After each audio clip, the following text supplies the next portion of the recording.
I see that many of you are still trying to take your seats. Kindly requesting all those that are sitting on the steps to take seat in front here, as we will begin in the next 10 minutes.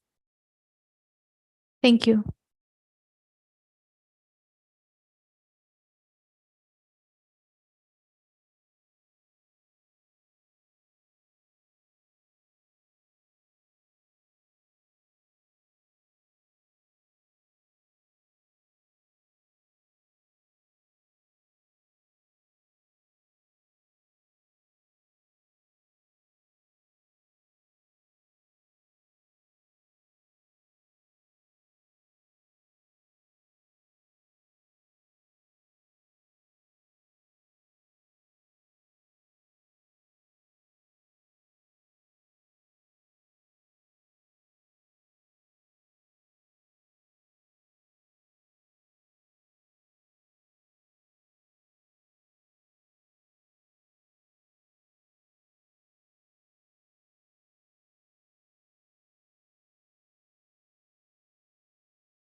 दिखाई नहीं चीज।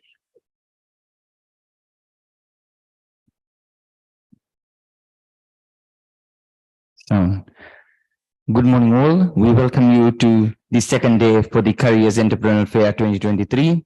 We would like to thank all our major sponsors. Our major sponsors for this event, Westpac, Sun Insurance, and Fiji Water. We would also like to thank our co-sponsors, Fiji Ports, Coca-Cola Euro-Pacific Partners. We would like to thank all our speakers, all the companies who are taking out time to be here with us for the four-day event. We would also like to thank USP and also, yes, we would like to thank USP for giving us this opportunity to host this program for the general public, for our students, and also those who are joining us through regional campus and through Zoom. I would now read out the program for today. The program will begin with the presentation from British High Commission. We will move on to the second presentation, which would be by Entrepreneur's Journey, which is Nama Fiji. We will move out for lunch break, and after that, we have Women Entrepreneurs and Business Council. This is from 2 p.m. to 3 p.m. From 3 p.m. to 4 p.m., we have Moon Release. From 4 p.m. to 5 p.m., which will be the last presentation for today, is Fiji Revenue and Customs Services.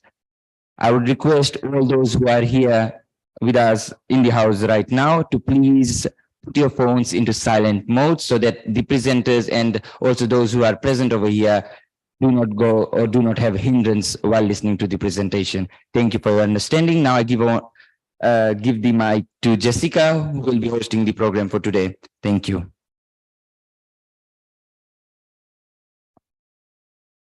Thank you, Nikhil, for the introduction. A very good morning to you all. Thank you all for taking out your precious time to be here at this annual Entrepreneurial Fair workshop. All right, we will begin our day proper. I would like to call upon Mr. Kunal Singh from British High Commission to start his presentation. Thank you.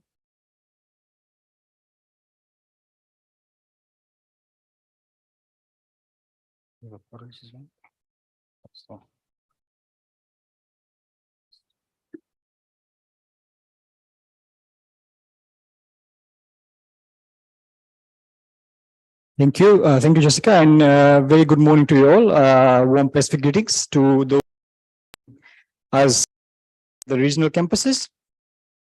I'm given 1 hour to talk to you, but I'll make sure it's not 1 hour.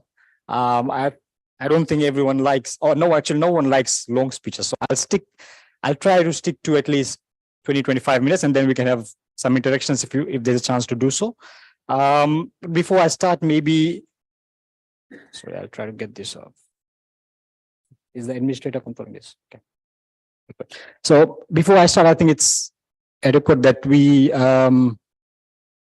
pay our respect and tribute to our Pacific brothers and sisters in Vanuatu, who have been hit by 2 back-to-back tropical cyclones in a couple of weeks ago. And I think, yeah, we should remember them equally in all our prayers and wish them a speedy recovery.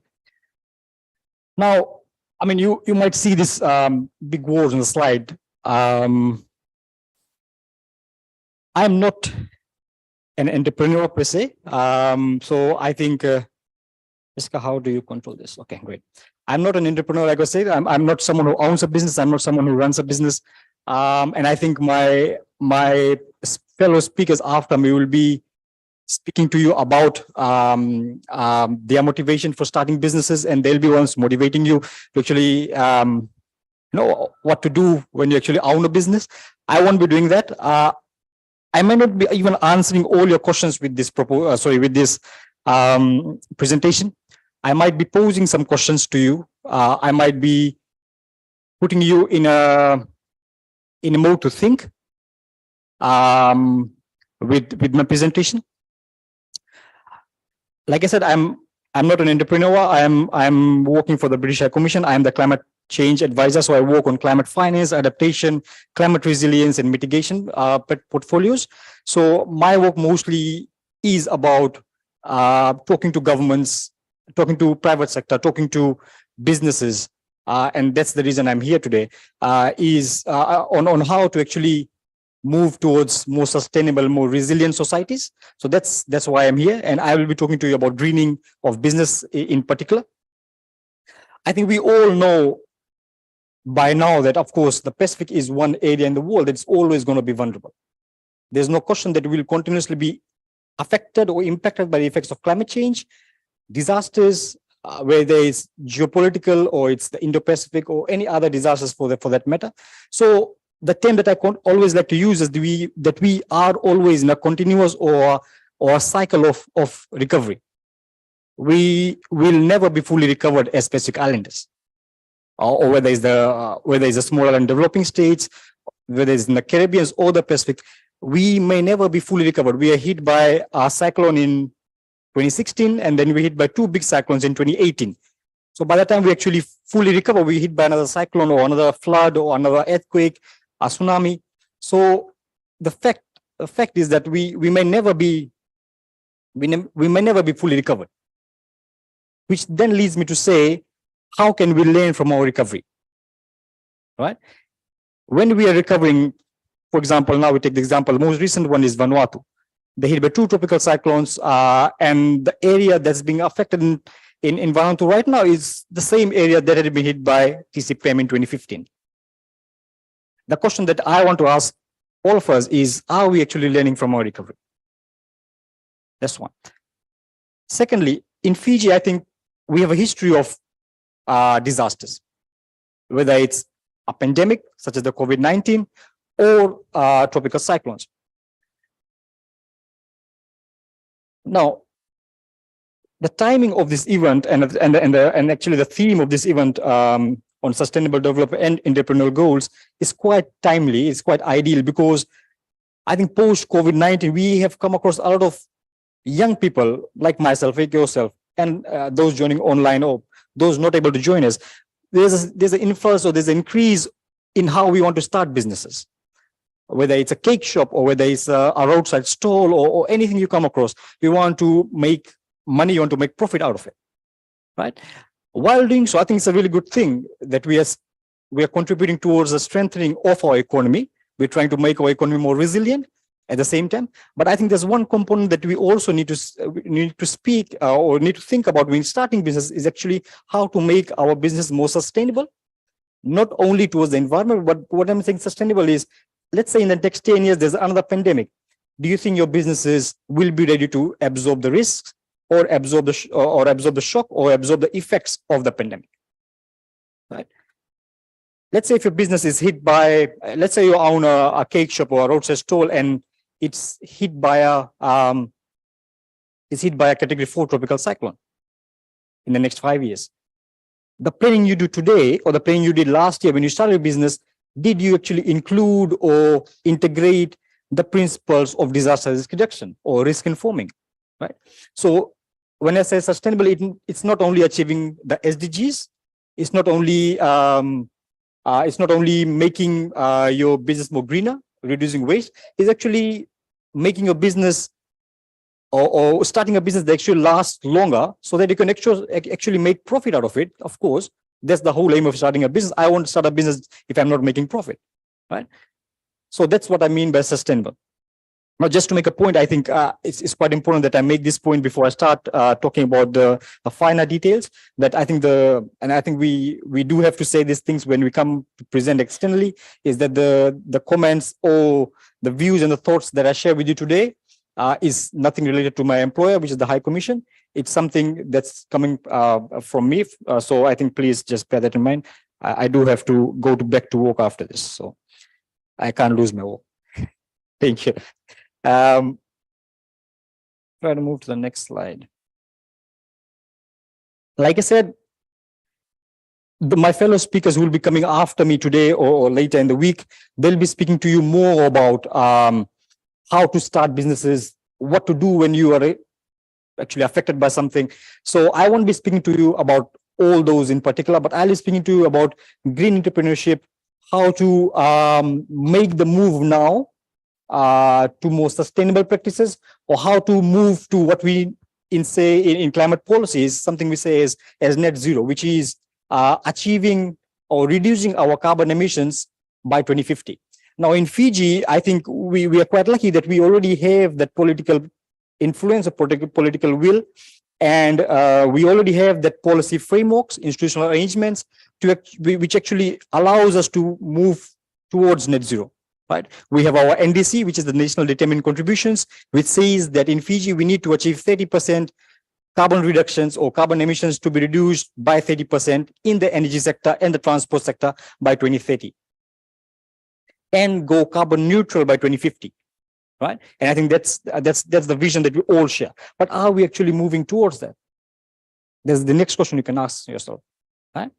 As businesses or as entrepreneurs, as business owners, or maybe just as a normal citizen who's driving around in the car, are we actually taking a step to move towards net zero? The governments can come up with really creative and innovative policies, but the policies can only be implemented by the citizens, by me, by you, right?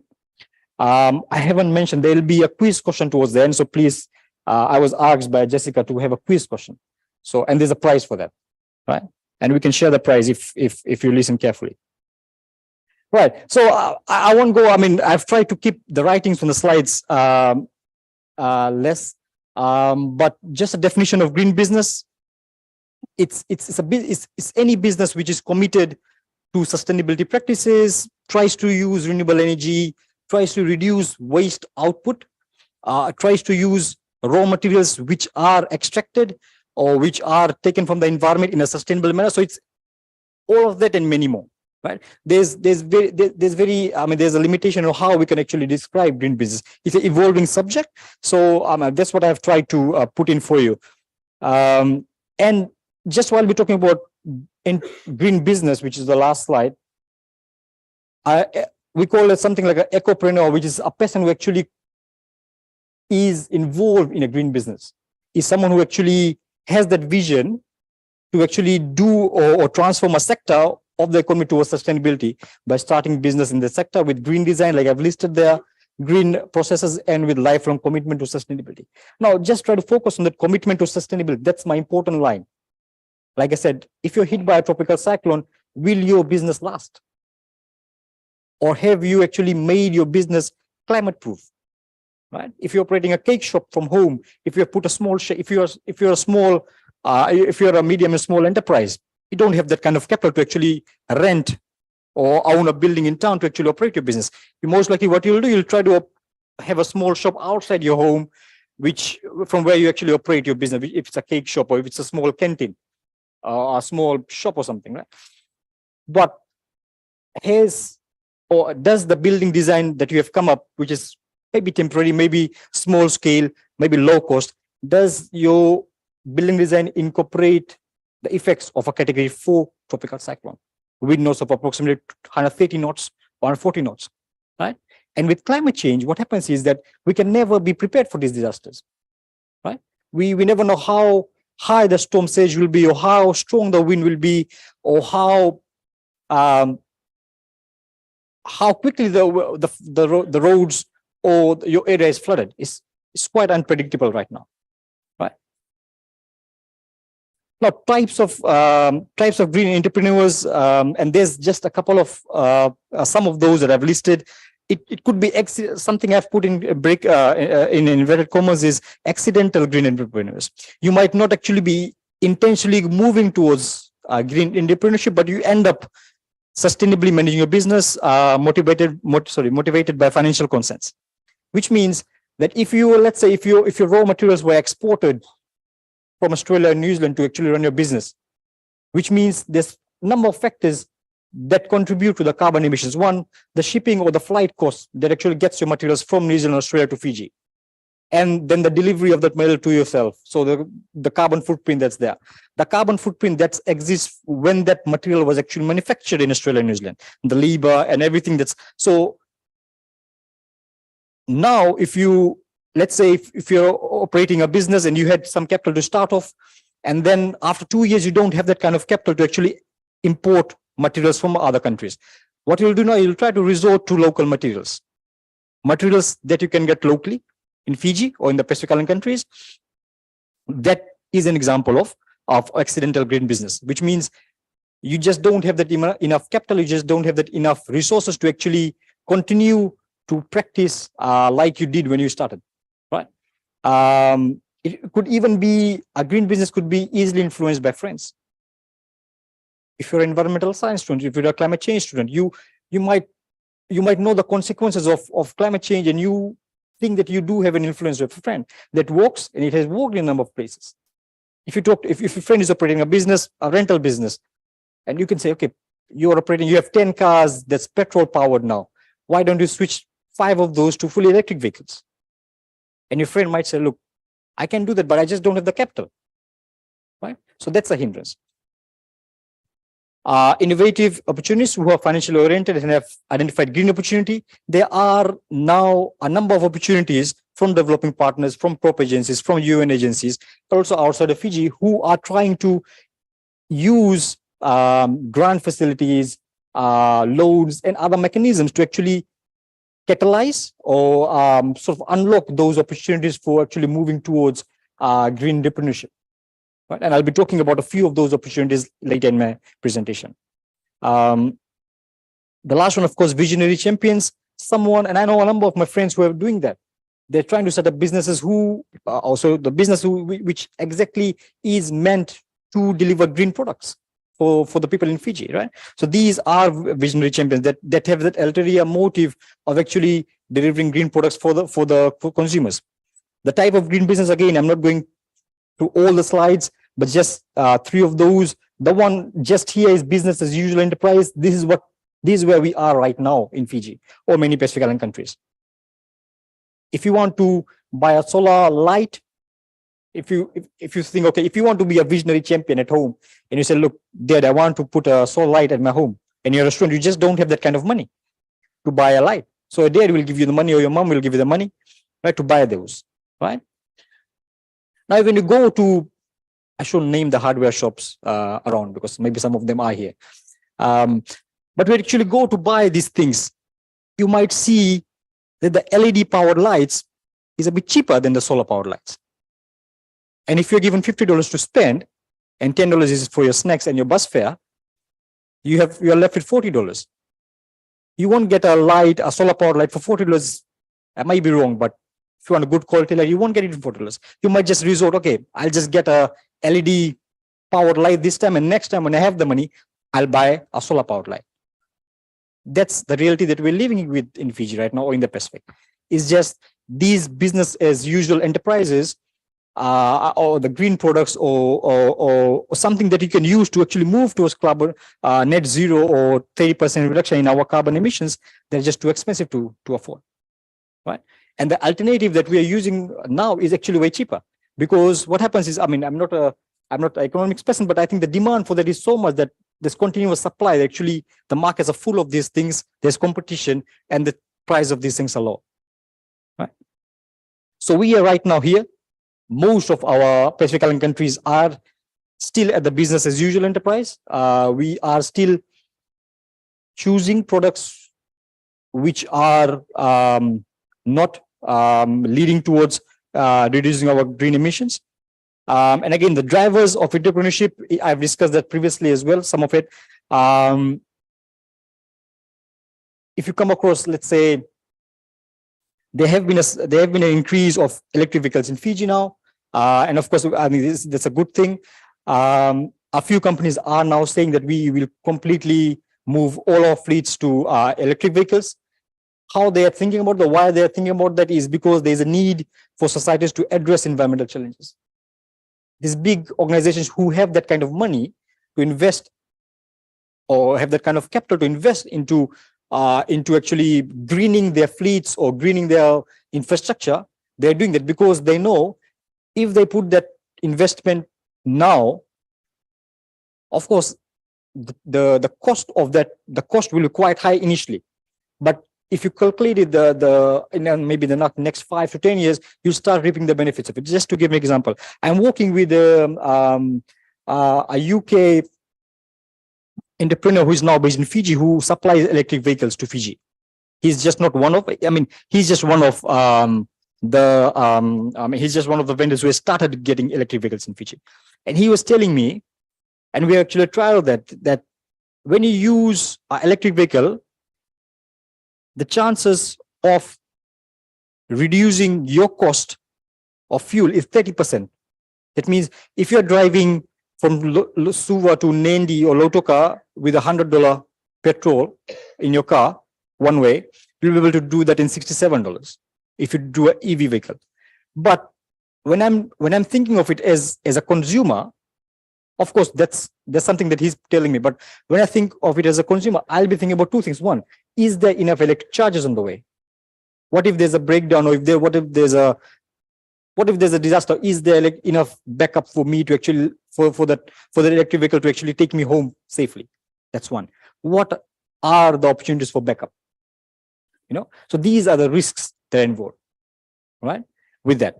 So these are steps that some of us are now taking. But again, like I said, there's a lot of risks with that, and which is a hindrance. So which might just mean there's a need for behavioral changes. But for that behavioral changes to come, there needs to be a push from the policymakers or the decision makers, the governments, the development partners, the UN agencies, right? Which is the second point here. The policymakers influence the development of green entrepreneurship.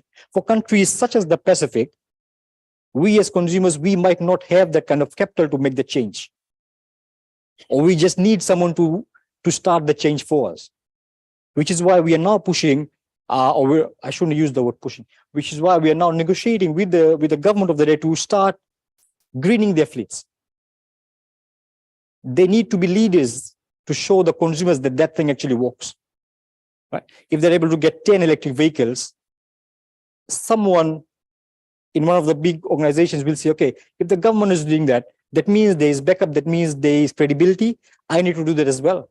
So that organization now takes 5 vehicles, and that chain continues. So we're trying to work on that as well, and we're trying to provide resources to enable these transitions. There's environmental economy, and there's political vision and development partner support. That's entirely very important. And like I said, you need to have political vision in the country, and we're lucky to have that. Fiji is one of the countries that is championing the climate change agenda, not only locally, both regionally and internationally. So we are quite lucky that we have governments, or we had former governments who have been quite supportive of these initiatives. And I think there's a lot of push from the region now as well. So I think that political landscape is available, is present, and the development partner support is, of course, available. This is just one other slide I came up with, and is from one of the latest Asian Development Bank reports about greening of businesses and environmental goods and services. I'll not go through that. I think I've talked about that, which brings me to the concept of what we'll try to talk about most of this. The rest of my presentation is about the role of entrepreneurs in sustainability, right? Everyone in the Pacific knows that we are now trying to move towards 1.5 degrees. Everyone talks about that, but we are nowhere close to achieving that, to be honest. The last UN emissions gap report of 2022 stated very clearly that country, even after COP26 that the UK hosted, even after that, the country commitments and all the businesses, the BP, the Shell, and all these big enterprises, even after all their commitments and pledges, we are still headed to a global temperature rise of 2.7 degrees. Right? It's nowhere close to 1.5. It's nowhere close to 1.5. 2.7 degrees means the low-lying islands such as Tuvalu, Kiribati, FSM, even RMI will completely disappear. Right? And there's enough evidence there that Fiji, countries like Fiji, which is developed, way more developed than other countries in the Pacific, except for PNG, will have effects in the maritime industry, in the transport industry, and generally the economy, right? So we might not just get the same amount of fish we want to get from this. So it affects the economy. It also affects the health of Pacific Islanders like us, because we rely on the oceans for a source of protein. That's our biggest source of protein, right?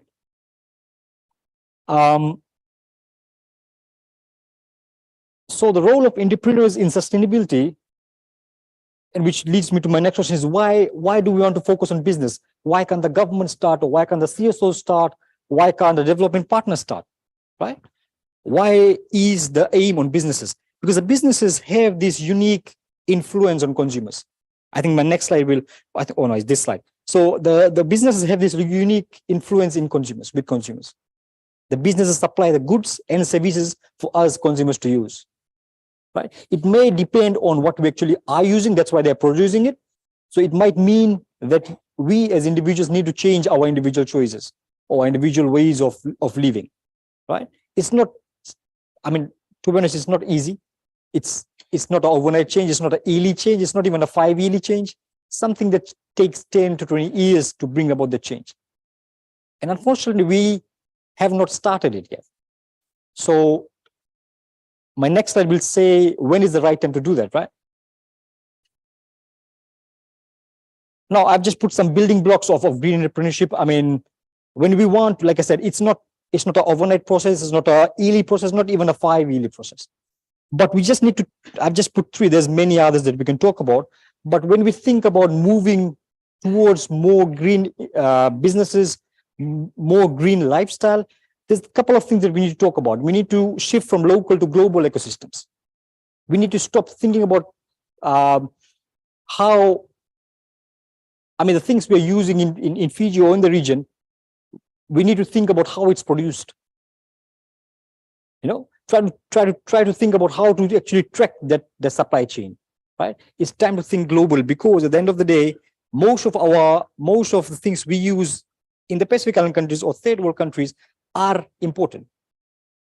Right? So we just need to think about what we actually are consuming. Right? And I think I was part of this lecture a couple of months ago where this presenter said there hasn't been any study about consumptions in Fiji. We don't have any study, we just don't have any policies or strategies or outlook on how or what we as Fijians consume. What's the amount of fruits we consume in a year? Or what's the amount of wheat or anything that is exported? I mean, if we have that, then we have evidence to say, okay, this could be produced locally. We're exporting 500 tons of oranges in a year. What's the alternative that we can get from Fiji? Just so we can save that shipping costs. At the same time, reduce the carbon emissions that actually the ship that actually gets, or the air freight that actually gets the fruit from New Zealand, picked by someone, transferred to the dock or the airport and onto your fruit platter. Right? So that's what I mean by shifting from local to global ecosystems. Focus on purpose-driven ecosystems.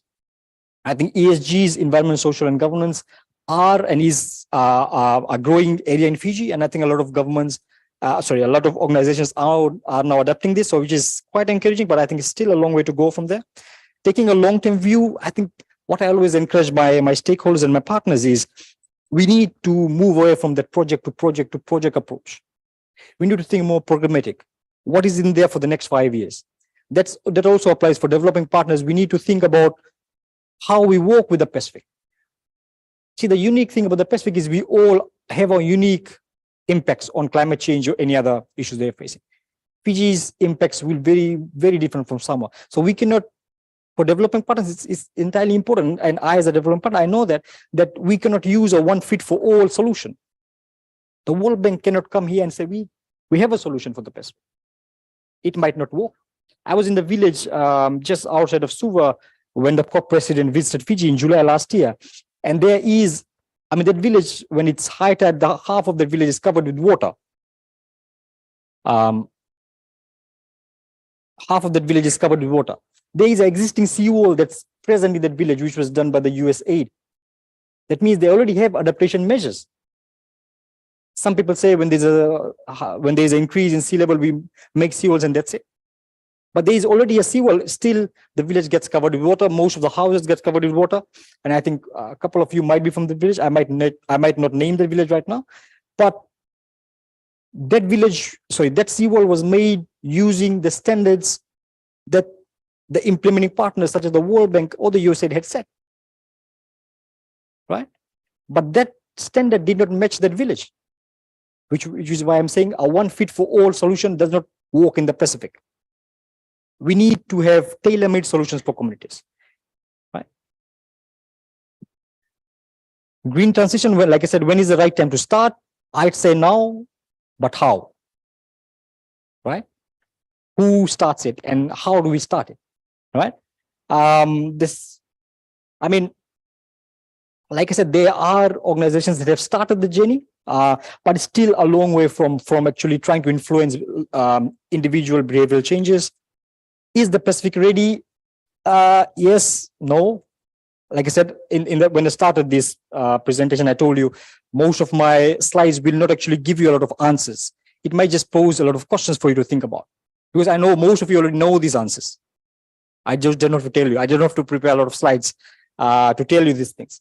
Is the Pacific ready? I think no, right? We still lack that capacity. We still lack that absorption capacity to deliver projects. We still don't have that kind of finance flowing into the region at that scale we need to actually achieve green transition, to actually go to net zero, right? Issues such as the GCF access to climate finance is a growing concern. We just don't have that scale of finance needed to actually achieve adaptation priorities we have set in our national development plans. And it's a reality, right? Another important question is if we are ready, who makes the first move, right? Like I said, as consumers, I might not, or as a person sitting in the audience, you might just not have that kind of capital or absorption to risk moving or actually buying an electric vehicle, because you just don't have the confidence in that right now. But if someone leads that for you, if there's an organization that actually does that, and you actually see that, there might be an increase in chances that you actually get an electric vehicle, right? But it's not only, I mean, I talk a lot of electric vehicles a lot, but it's not only about electric vehicles, like I said. It's not only about electric vehicles, it's a broad concept of reducing waste, the raw materials you use, so everything about that, right? I think there's only 6 slides, but I'll take the next 5 minutes to complete it, promise. Which now brings me to say is MSMEs and net zero, right? The reason I have put MSMEs and net zero is I strongly feel that MSMEs just don't have those resources to start green transitions. That's one. MSMEs are medium, small enterprises. They just don't have, they're businesses which operate with limited capital. So, I mean, it could be a women-led shop in one of the villages. They just don't have that kind of capital to put solar panels on their roofs, which is quite expensive. Yet we are talking about moving to net zero, but we're not equipping them at that scale to actually go to that. So there's a link that's missing. We have policies, we have consumers, but what takes the policy, what operationalizes these policies is missing. That's where the capital comes in from donor partners. That's where the vision comes in from the governments. That's where I always talk about this bottom-up approach. I don't like that idea of donors or implementing partners driving that force. It's what you want as individuals. If there's a will that you want to actually green your whole building, or if it was USP for that matter, that push should come from USP itself. Right? I'm not blaming USP. I'm also a student of USP. I was a student of USP, so I hope my former lecturers don't hear this. But MSMEs, like I said, have this strong influencing power to make the change, because there's a lot of MSMEs in the country, in the Pacific, and they have that. They are the ones who actually, like I said, they have that strong influencing power to make the change. Right? But we need to equip them rightly, adequately, and at that scale. Right? At that scale. I think I'll skip the slide. I think I've covered most of it. Challenges, I think I'll quickly talk about that.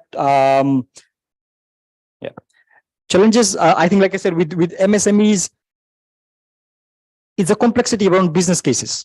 When I say business cases, it's simply proposals.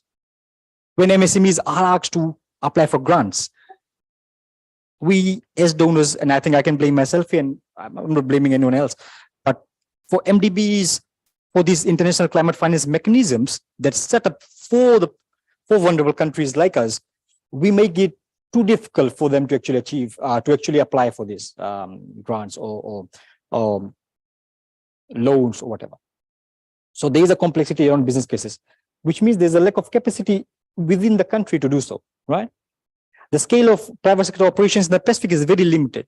We have some organizations who have that capacity to actually drive this change, but we don't have the scale of it. We might have organizations as Coca-Cola, we might have organizations as Westpac, such as universities, a couple of others who might have just kept that kind of capital to actually start or drive the change, right?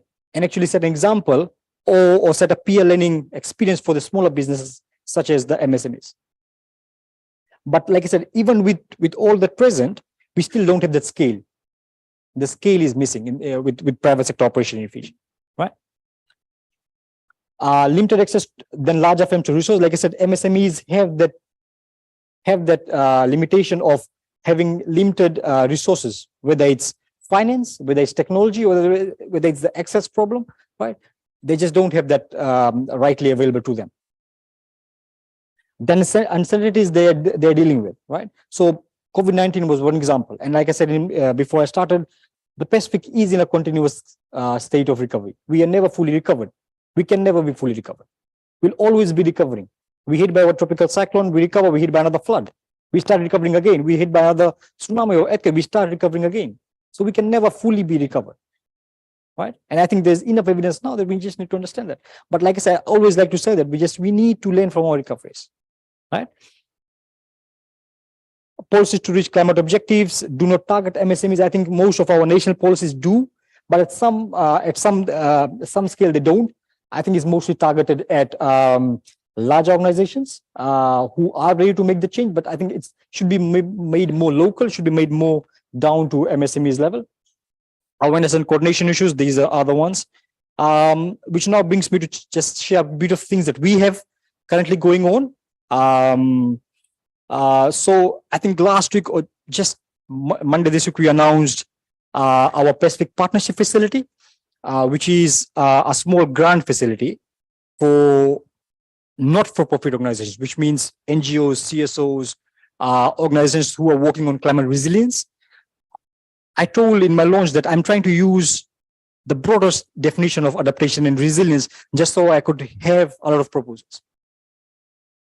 We are not trying to be very prescriptive with our definition of adaptation, just so, I mean, we do expect people to send submissions about nature-based seawalls for concrete seawalls, or anything to do with climate resilience. So like I said, we are not trying to be very prescriptive with the Pacific Partnership Facility. It's a grant facility. And I think on the next slide, I have the flyer for that as well. Yesterday, we have signed a grant agreement with the Australian business volunteers for building capacity of 25 MSMEs in partnership with BSP. So we're doing another launch tomorrow at Holiday Inn. Is going to look at providing technical and program support for 25 MSMEs in Fiji on financial literacy, on business literacy, and a couple of other things. So we've, I mean, that's the picture from yesterday. We provided a grant of approximately $150,000 to partner with that. Third one is, of course, a grant agreement with, and I think the picture is somewhere here, a grant agreement with Leaf Capital. That's the one I mentioned. And of course, that's Fiji Council of Social Services. Fiji Council of Social Services is a CSO, and we wanted to use their influence and their influencing power to actually show how change could be made. So we have supported them to actually green their own office and put some electric charges, supply them with electric vehicles, right? So that they could actually lead the way for the other CSOs to follow. So with the small amount of developing of bilateral climate finance that we have in the region, what I'm trying to do and what my colleagues are trying to do, we're trying to unlock those opportunities. We're trying to unblock those, we're trying to unblock a lot of things that are present in the region, right? So that's the whole aim of it. And of course, we have a CEDA program, which is a Small Island Developing States Adaptation Resilience Program. It's an oncoming program, which looks at climate finance access, absorption, delivery. It might not be about delivering big projects, but it might be useful for actually building the capability and capacity of organizations. That's a critical area that we want to work in, is because sometimes even when there is donor money flowing into the economy, we as specific analysts are not ready to absorb it. We just don't have the capacity to absorb a 50 million grant and spend it in 1 year. There's no way we can do that. Right? So the absorption capacity is lacking. So we with that program, SIDA, we're trying to build up that capacity of governments, crop agencies, CSOs, and NGOs to actually be ready to absorb these big pots of money. There is climate finance available. It's just we are not able to access it, like I said, to that scale that we want. Right? I leave the flyer of the Pacific Partnership Facility with Jessica, and maybe even we could circulate it on the USP mail, just so if you're interested. Yeah. So, I think I've come to the end of my my presentation, which the last slide is a quiz slide. I'm not sure what the prize is, but I hope it's really good. It's a big prize somewhere hiding. All right. So the question is, I think I've covered this. I've covered this in my first few slides. And the question is, what major sector in Fiji has been identified as needing to decrease carbon emissions by 30% by 2030 under business as usual conditions in Fiji's NDC? It's a long question. So anyone with that answer? It's a one-word answer. So if you have the answer, please put your hands, and I think there'll be a mic coming around. And oh, this is a nice speaker. So a wireless speaker. So that's good for your. Anyone with the. All right. So should I get the mic?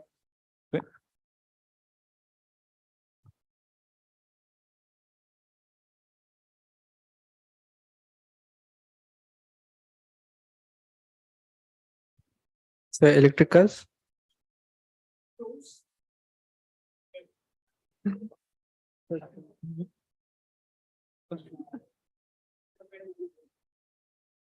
Is it the transportation sector?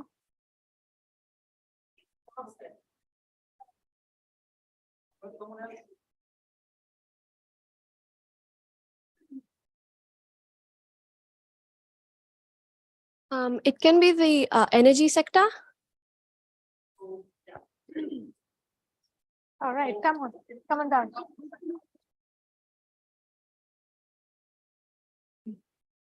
So the reason why it's the energy sector, because in Fiji's enhanced NDC, we have committed to reduce carbon emissions.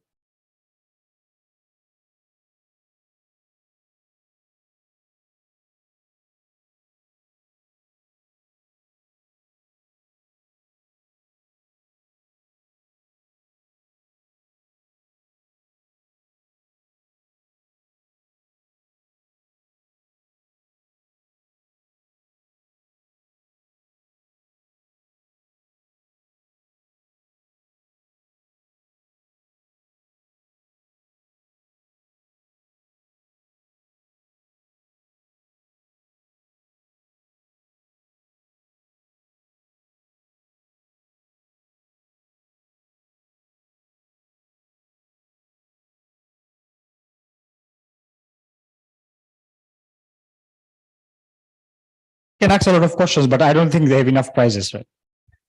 But like I said, that's the end of my slide. Thank you so much once again for your time to be here. It was really great to talk to you. And wishing you all the best for the next few days. Thank you.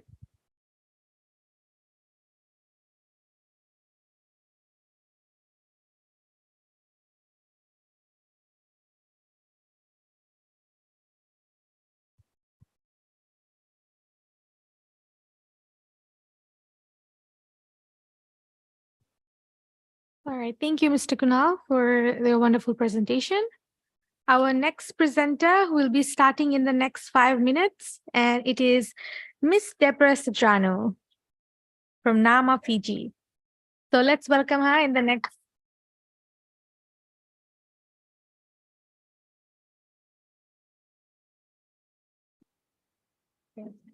He will be playing the video from up there. So all you need to do is now I'll be playing the video and then he'll play the video from up there. And when you're moving the slide, he will be moving from up there. So you'll say, moving on to the next slide, then he will do the moving on to the next slide. Obviously, the video is next slide, it's just the video. Yeah, after the video, yeah. Oh, and he'll move the Yeah, video. he'll move it from up there. So you just have to identify, like, moving on to the next slide, so then he'll know. Right. Okay. Okay. We're all good to go. Okay, that's it. Yeah. Actually, have you got the hand one? Because I like to walk around. Okay, thank you. Valavina, namaste, good morning. It's still morning. Lovely to be here. Thank you to USP for inviting me here today to talk about my NAMA journey as an entrepreneur. And thank you to our last speaker. And I think it was a perfect presentation for me to follow through from. So Vinaka. Before we start my presentation, we're going to start with a video, which is about to come on, just to set the scene for my NAMA journey. If we could have the video, please.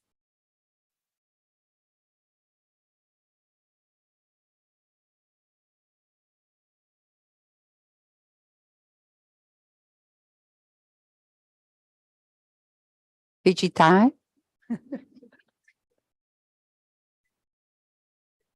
Technology glitch.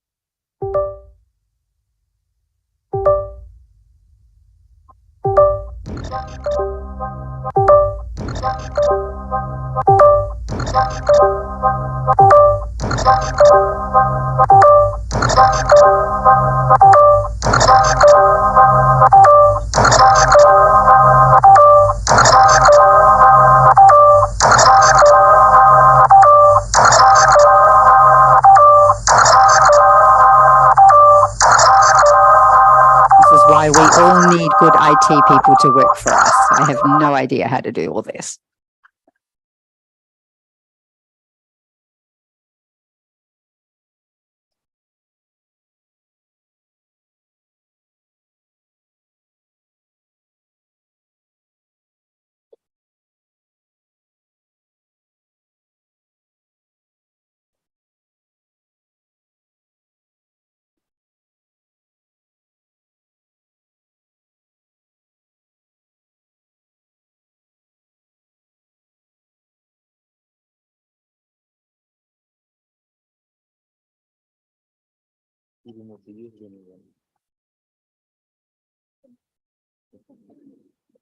Trust me to make it complicated, right?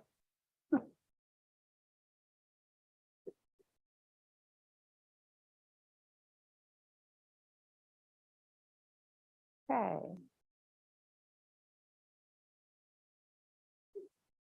Volume.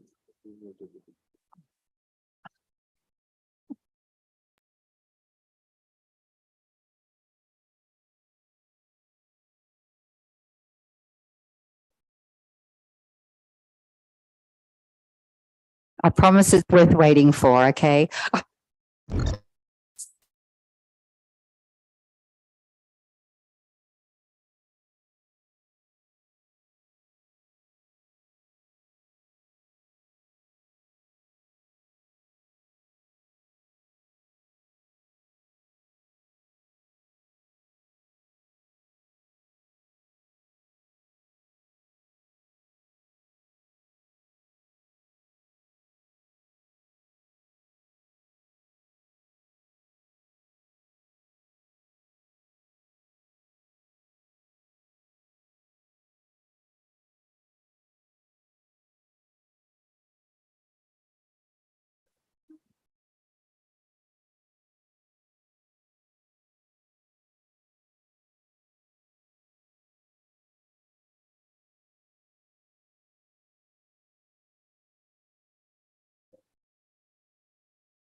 Okay, so all that is the beautiful village of Somosomo in the Yasawa group, and they're all my beautiful Kayasawa ladies. Okay, we can start with the presentation for our first slide. So who are we? Essence Group Fiji. Essence Group Fiji, we are a fully integrated spa and wellness solution. We have spa training, spa operations, recruitment, and spa skincare products. Our company's ethos is impacting the livelihood of women through sustainable and socially responsible practices. Our next slide.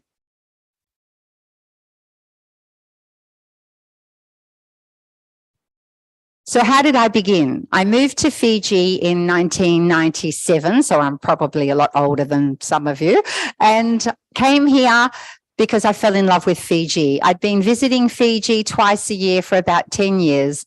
And in those days, I used to stay with family friends in Savu Savu, never as a tourist, and decided to make Fiji my home. When I moved here in 1998, I started Spa Academy Fiji. My background was beauty and spa therapy in Australia, and I wanted to come here and impact the livelihood of women. So we started to train women in beauty and spa. And this was an interesting time in tourism because back then there was bombo massage, but there was no spa therapy.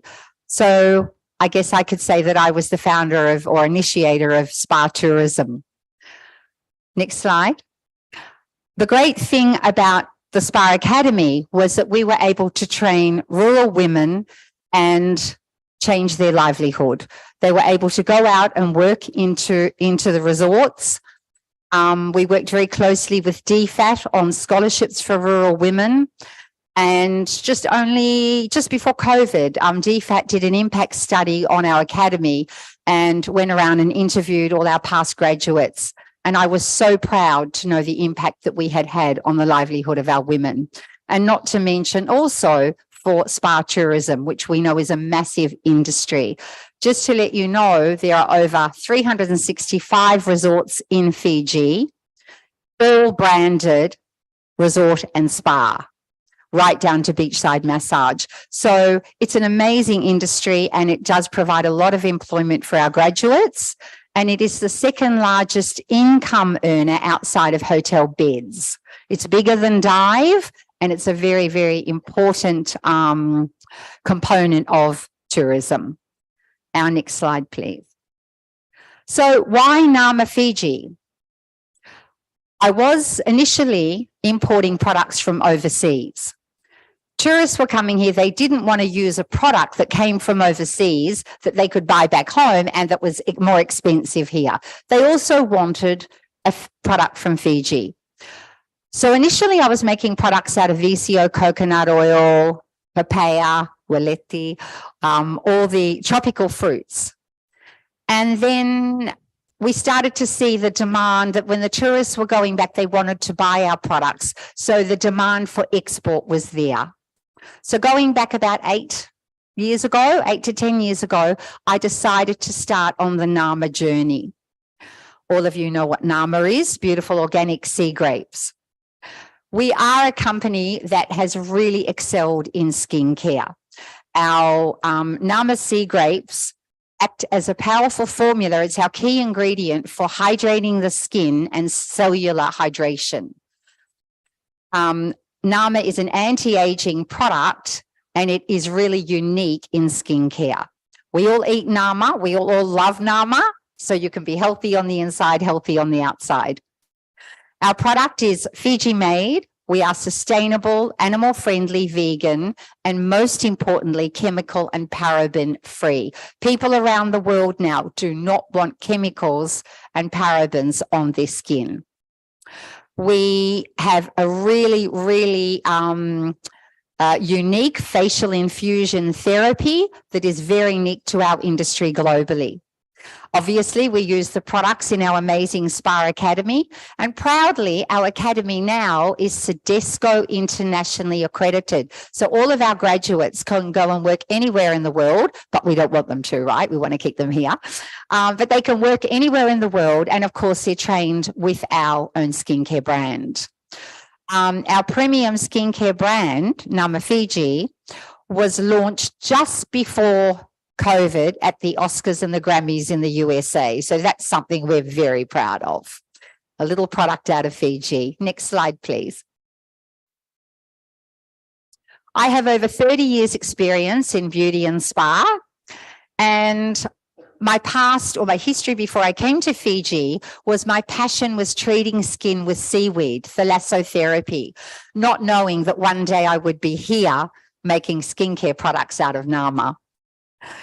Obviously, for those that don't know, I am a Kayasawa through my late husband, who's now been gone for 10 years. And I have a beautiful son, Vatea Jr., who is registered Matangali from Tomasua Nambakero in Yasawa.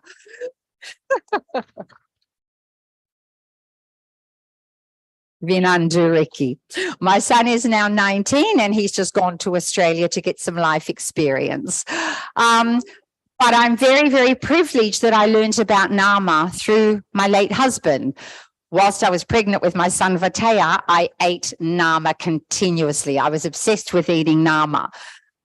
So then when I was thinking about making a skincare product and changing direction with our formulas, and because of my background with thalassotherapy, I decided to start exploring the Nama story. So I then worked closely with James Cook University in Australia to look at the beneficial properties of Nama from the Yasawa.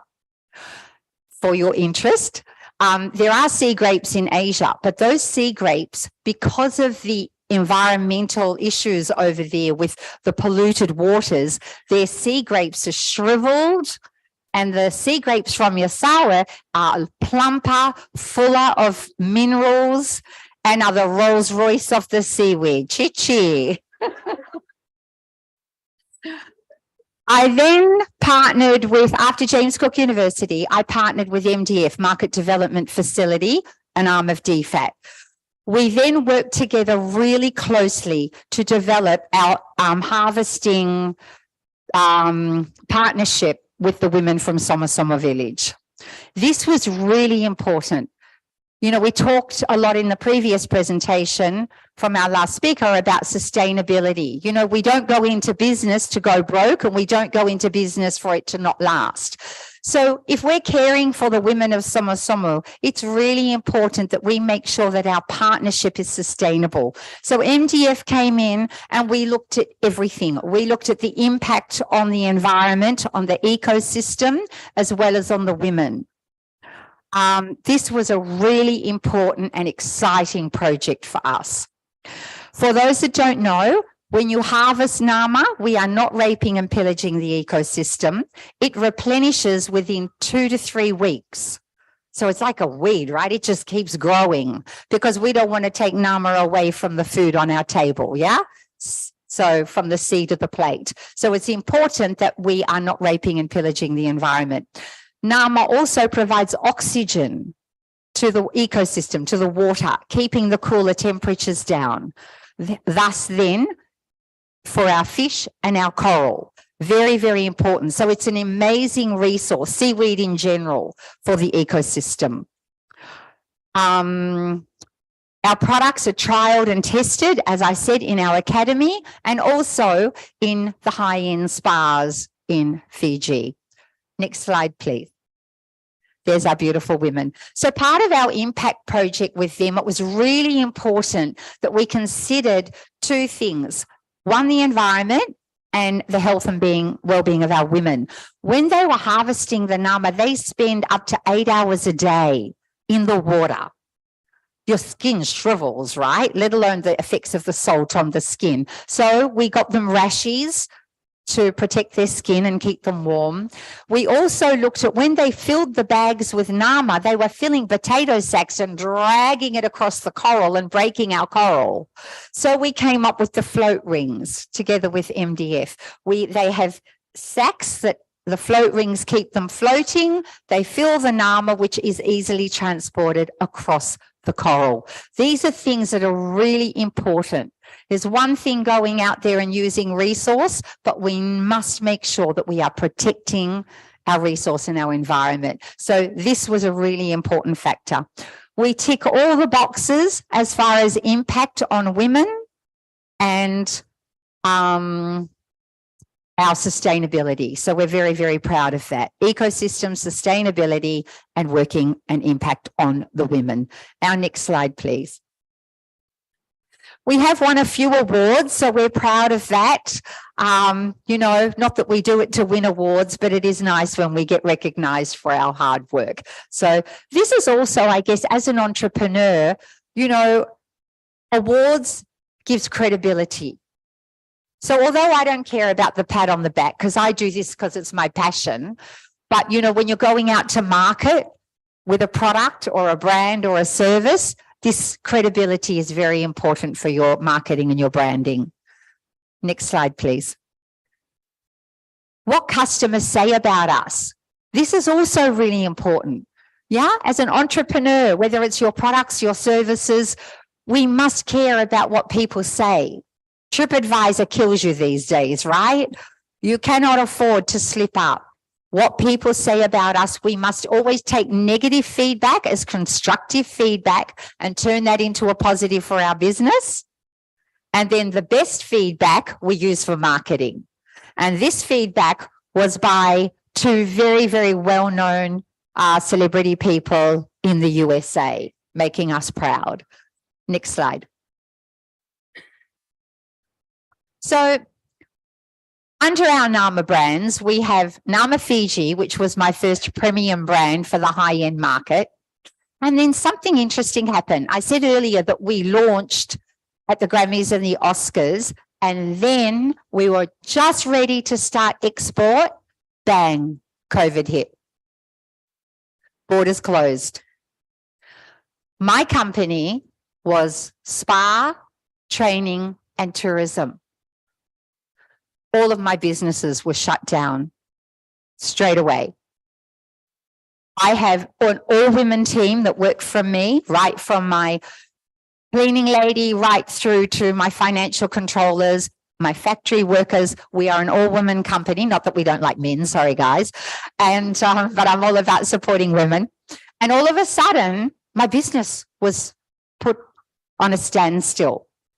And I had just used up all my working capital to put into research and development and brand development. Ouch. Taught me a good lesson, right? We should always have something tucked away for a rainy day.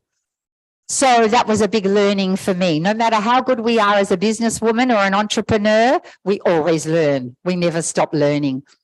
So COVID hit and I needed to keep my team at least working part-time and try to keep things moving. That was when we decided, instead of sitting stagnant, let's come up with some more NAMA products, which would go that back and help with needing more NAMA demand for our women harvesters. So my son, I.T.S. said, Mom, I'm home doing nothing. How come you only have women's ranges? Right? So he came up with his own men's skincare brand, VS, for I.T.S, all made from NAMA. And he's an avid sportsman, now playing basketball in Melbourne. And so he wanted to do a sports brand, which also supported his Tavali or Ronnie Sau sledgehammer, who's very popular at the moment, right? With Ndura Rugby. Then we came up with NAMA Spa. NAMA Spa was our other skincare brand that we developed during this time, which was for a younger problematic skin. So for younger women, because NAMA Fiji is more for anti-aging. So we utilized the time in COVID with what resources we had within our business. You know, we should never, ever be stale and stagnant. In business, you need to be moving forward continuously. You can never have a brand or a service that never changes or upgrades. Otherwise, it becomes complacent and then you don't have any market. Could we have the next slide, please?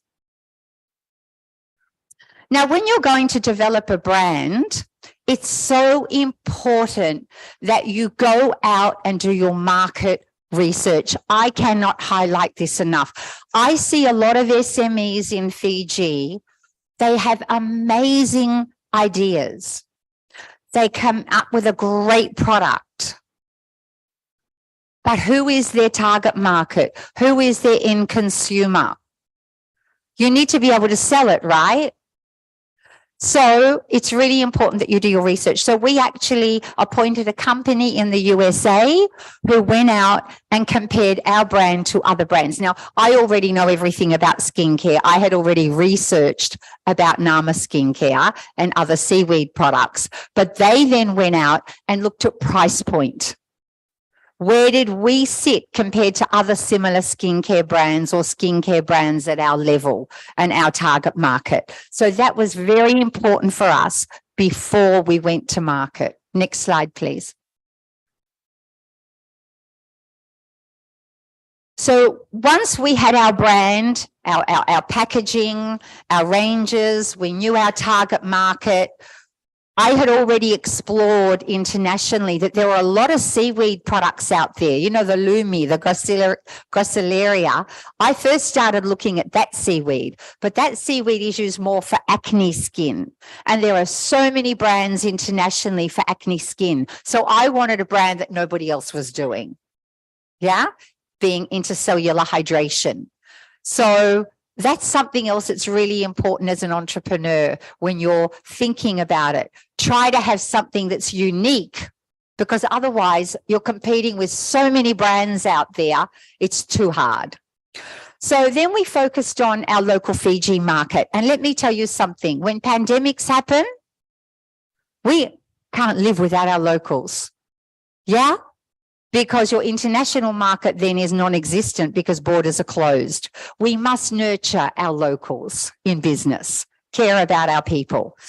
So in our local Fiji market, we have a Nama Spa Transit Lounge on the back road in Nandi. So when tourists are flying in or out, before they check into their hotel and they've got nowhere to go, or when they're flying out on the late flights, rather than sit around the airport with not much to do, they come to the Nama Spa Transit Lounge. We also look after locals, of course, in our spa, but we get to showcase our brand to inbound, outbound tourism. And something else that we've done at our spa on the Transit Lounge for locals, when they buy our brands, because we care about the environment, we also do a refill program. So they come in, buy their product. When their jars and bottles are empty, they bring them back, we sterilize, we refill. So we don't have waste packaging, and it works out cheaper for our locals to buy the product. This was a really good initiative that we were happy about. We were recently awarded by the Ministry of Environment with a, what's it called again? As working towards zero waste management certification. This is something that as any business, we must be responsible with. Once again, caring for our environment.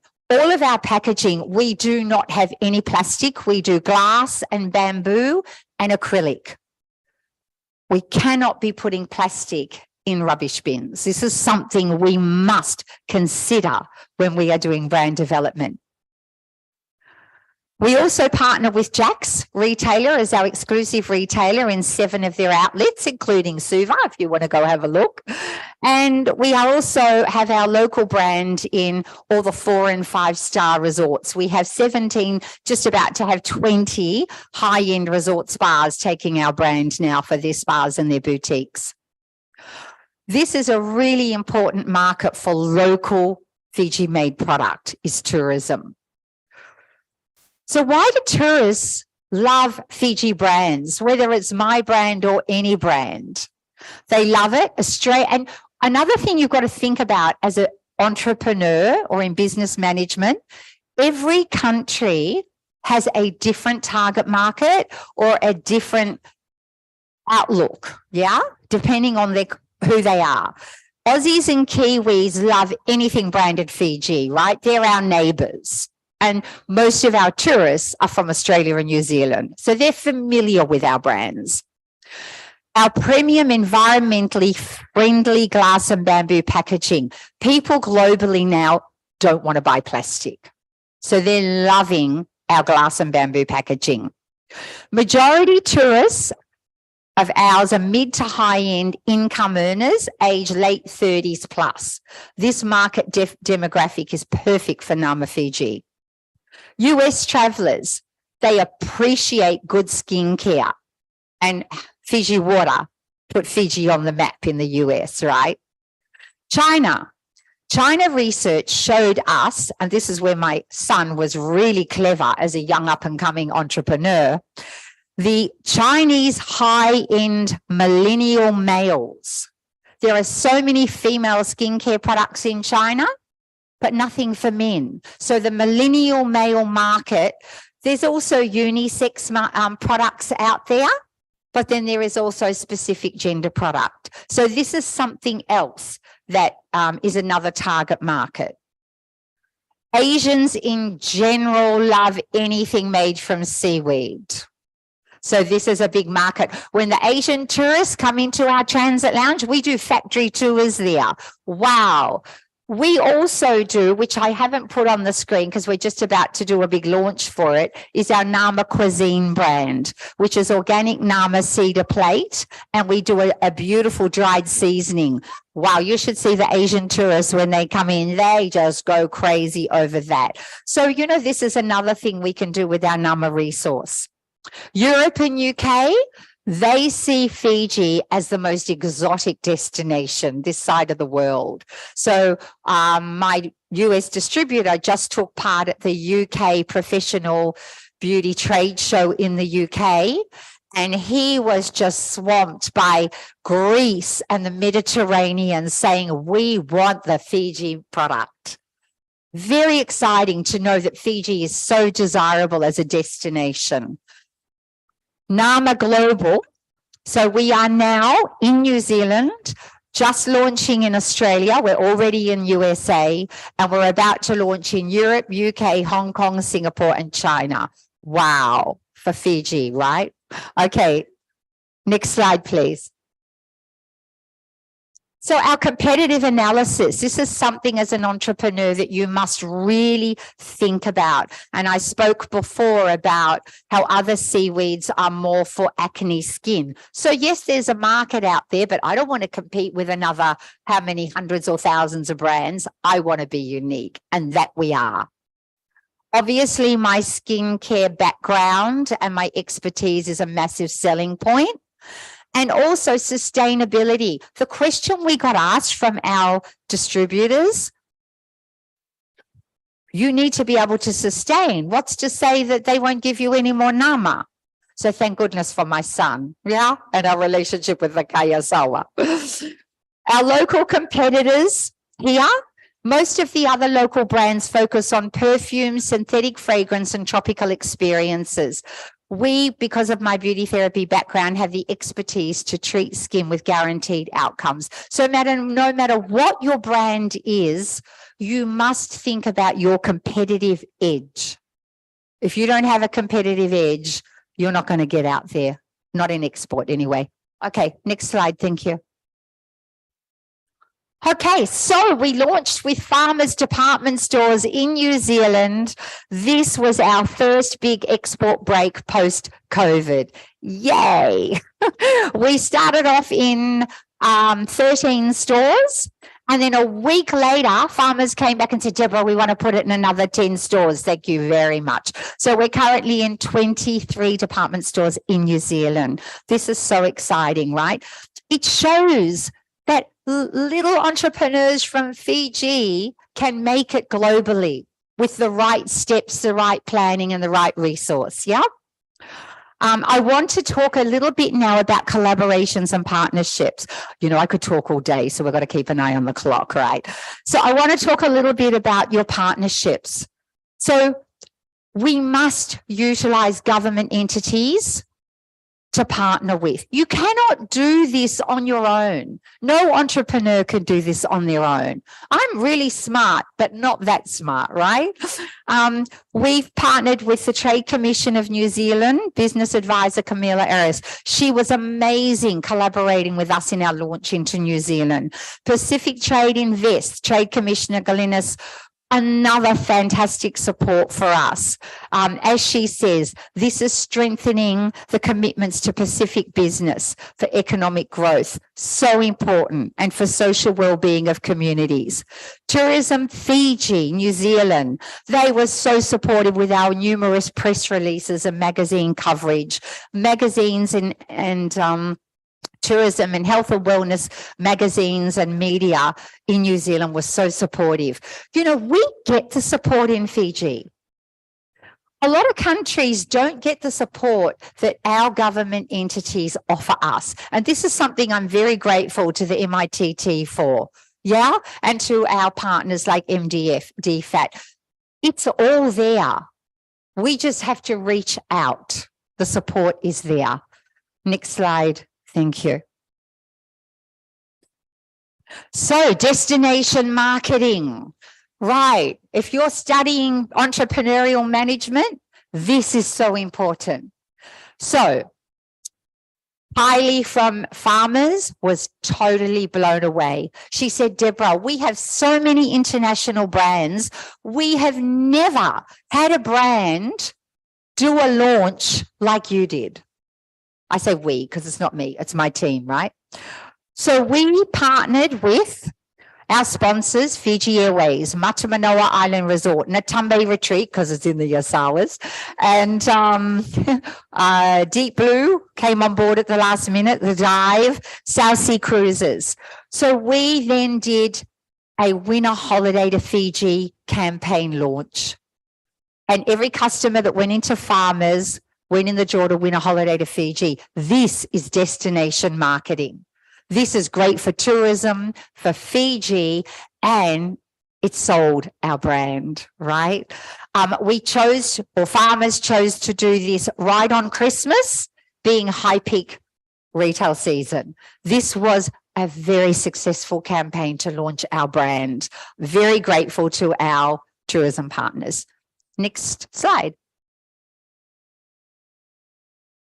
Oh, this is just a bit more on the winter holiday campaign. The outreach nationwide in New Zealand was amazing. And my beautiful stepdaughter, Sarah, my gorgeous Sarah, who lives in New Zealand, she's our sales representative and agent for our NAMA brands in New Zealand. So she worked very, very closely with farmers on getting this campaign out. So a big thank you to Sarah as well.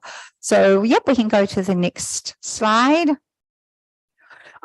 Just a few dot points there on the impact of the outreach that we got. You know, New Zealand's not a huge country. It's a lot huger than Fiji, but not as big as Australia.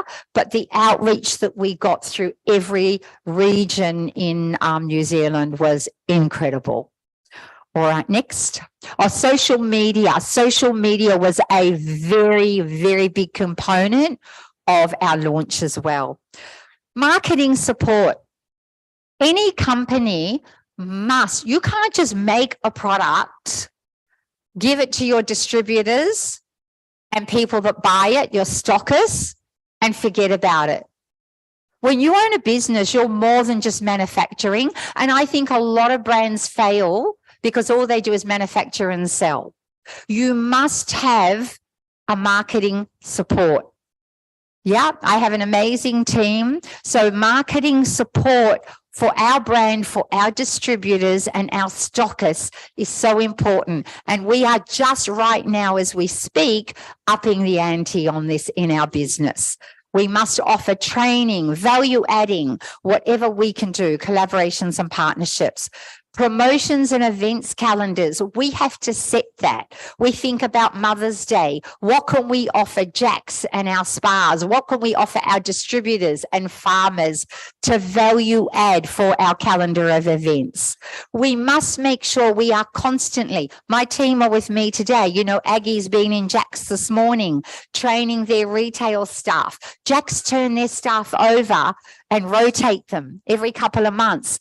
We have to go back and educate the sales team again about our brand. Product knowledge is everything. You cannot sell anything if you don't know about your product. So training, whether it's face-to-face, Zoom, we must continuously refresh and train. Merchandising. Yeah. Looking at what you're, you know, when a customer walks in, and you may have seen in my farmers merchandising for our launch, the minute the customers walk through the door, bang, Nama Fiji straight in their face, right?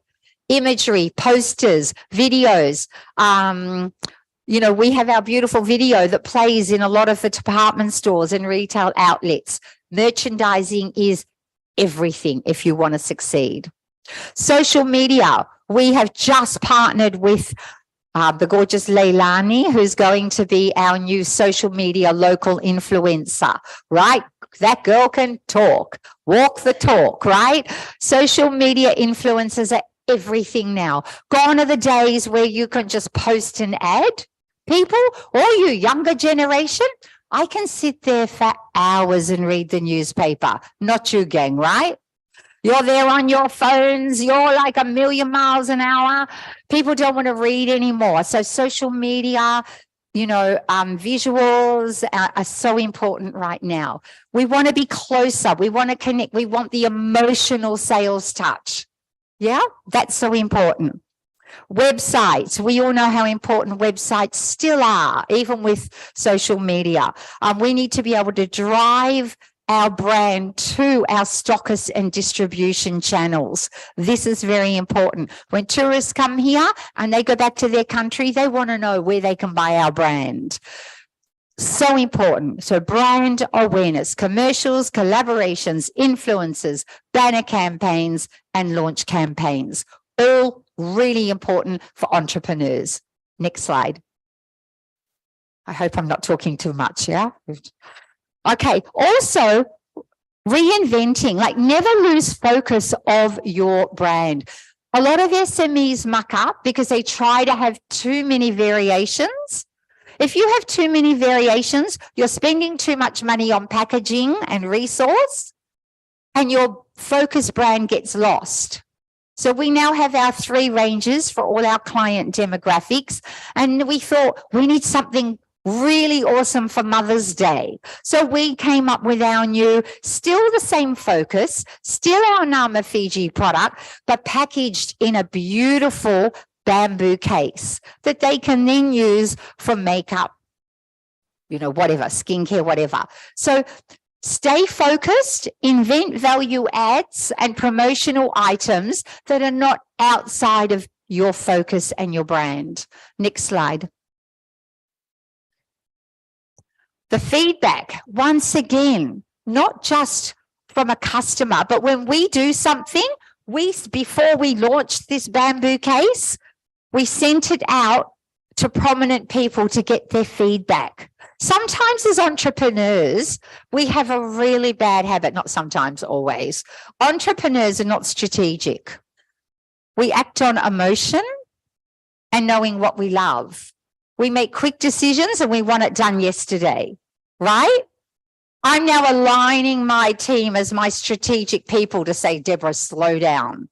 My staff go crazy, right? Because I walk in, I'm like, and they're just exhausted, right? So entrepreneurs need a strategic team to analyze and slow you down, right? Because I'm busy. So, sorry. So when we did our bamboo case, we sent it out to get feedback. Look at the feedback. Exquisite, gorgeous presentation, world-class product. Yeah? You need that endorsement before you go to market. Next slide, please. Outreach. Outreach is so important. This is something when you're an entrepreneur, again, that you need to think about in your business management. Yeah? The post-farmers launch, we have had massive usage of that launch. We're still using it. We are still cashing in on every bit of publicity that we can get. Okay. Our winners of that winter holiday campaign will be coming in September. When they come in, we're going to be videoing their whole holiday experience, taking them to Yasawas to meet the Nama harvesters. And then we're going to use that for more marketing campaigning. Got it? It never stops. Global, Tourism Fiji, travel wholesalers, road shows. We are proactive with all of that. We're now looking at doing pop-up stores in department stores all around the world, so people can just get a taster of our brand, which will drive them to department stores. We're in discussions with a major international airline right now. Cruise liners are a big way of marketing brands in Fiji. You know, you can get so many cruise liners coming to Suva. They all go into Jack's. You should see how much Nama Fiji we sell there, right? Cruise liners. They come to our spa on the back road for factory tours. Super yachts, you know, another great way that we can get our brands out there. Mailing lists are so important, you know, getting the data when the tourists are here so we can forward that to our distributors with the tourists acknowledgement. There, you have to ask these days, right? If you can take the information and use it, you can't just take it. You could be sued. Spa retailers, high achievers. We must give incentives to salespeople to say thank you. Yeah, that's another important thing an entrepreneur has to do. The end result, aligning with distributors' target markets and brand messaging and recognizing those that sell for you. Next slide, thank you. Going for time. Yep, we're okay. I can talk quickly. Abiding by brand messaging. This is really important for entrepreneurs that are starting export. You know, this is a bit scary because people can steal your brand ideas, your concepts. And we had to make sure that the distributors that we partner with are going to abide by our brand messaging. So important. Consistency. Discounting. They can't just discount the products. They must abide by recommended retail. If they want to run a discount promotion, I need to approve it, right? Otherwise, they will trash the pricing on my brand and we will lose our premium status. There's so many things to consider as an entrepreneur. The messaging, which is so important. Our kits, which we have as our little travel kits, right, are a big part of our brand messaging for people to try and sample. We also use those for our road shows and getting the brand out there. We then came up with an amazing infusion device that goes with our brand so that we can infuse our serum to the deeper layers of the skin. This is something now that we have to be very careful of. You know, people copy your ideas. So trademarking, making sure you own your brand and nobody can steal it. It costs a lot of money to do all that, right? No wonder I'm broke. You got to be careful, right? So it's really, really hard. But Pacific Trade Invest China, they just gave funding because, you know, we're still suffering post-COVID. You know, like our last speaker said, we're still recovering. We're just hitting export now. It's going to take me at least another 18 months to 2 years to recover and be where I need to be. So Pacific Trade Invest China paid for our trademarks for Asia because Asia is known for copying your brands, right? So thank you to Pacific Trade Invest once again. So all of this is really important to know when you're an entrepreneur. And so many of our SMEs don't know all this. We have to spread the message. Otherwise, they won't make it. It's a vicious world out there. Next slide. We're in closing. Yeah. So I just talk a little bit about a vicious world, right? So what are the things we need to think about? Fiji is the perfect destination for agriculture and aquaculture products. Yep. We are desirable in the export market. Fiji is the most pristine environment when it comes to resource. But if we're going to take a brand out there, what do we need to consider? We need to consider our target market. We need to consider the end consumer. We need to research. Yeah, we need to make sure we have a product that is unique and not competing with thousands of other brands. We need to collaborate and partner with government entities, with tourism entities, with whoever we can, because we cannot as an entrepreneur do it on our own, especially as an SME. Yeah, we need to consider our resource. We need to consider environment. We need to consider sustainability. We need to think about the environment and our people. We need to look after our people. Our people are our biggest asset and resource, along with environment. You follow all of this and you will succeed. Yes, we say, okay, but we need money to do that. I've never had a massive capital injection. I have never used other investors' money.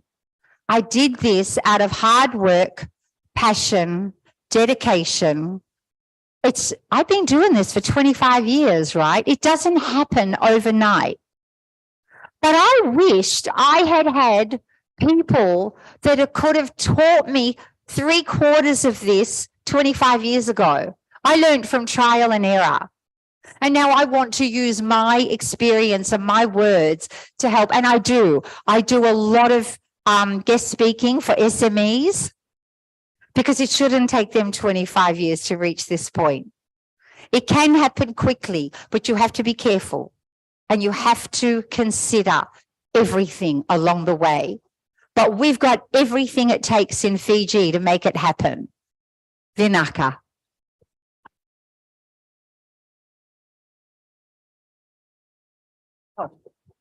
Questions and answers? Anybody want any questions before I take my seat again? Oh, I've still got half an hour. We could talk all day. They're probably hungry and want to run and eat, right? Are there any questions from anybody? I know I covered a lot. Yes.